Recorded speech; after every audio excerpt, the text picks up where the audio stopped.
আসসালামু আলাইকুম এভরিওয়ান, আশা করি সকলেই ভালো আছেন। আজকে আপনাদের সাথে শেয়ার করব টক ঝাল আর মিষ্টি স্বাদের ডিম চাটনি।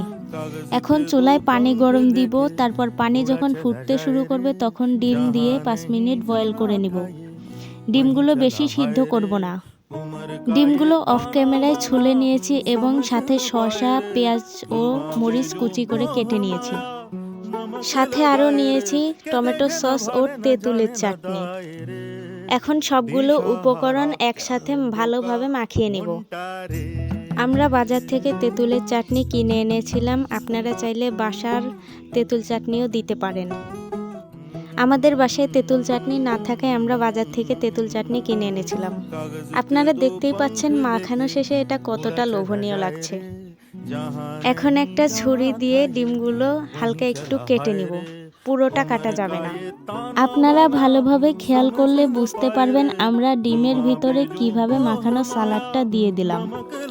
তারপর উপরে আবারও তেঁতুলের চাটনি দিয়ে দিলাম ডেকোরেশন করার জন্য। তারপর আর বেশি কিছু না, এক গালে মুখের ভিতর পুরে দিবেন, তারপর দেখবেন কত স্বাদ। আপনারা চাইলে বাড়িতে ট্রাই করতে পারেন। ধন্যবাদ সবাইকে।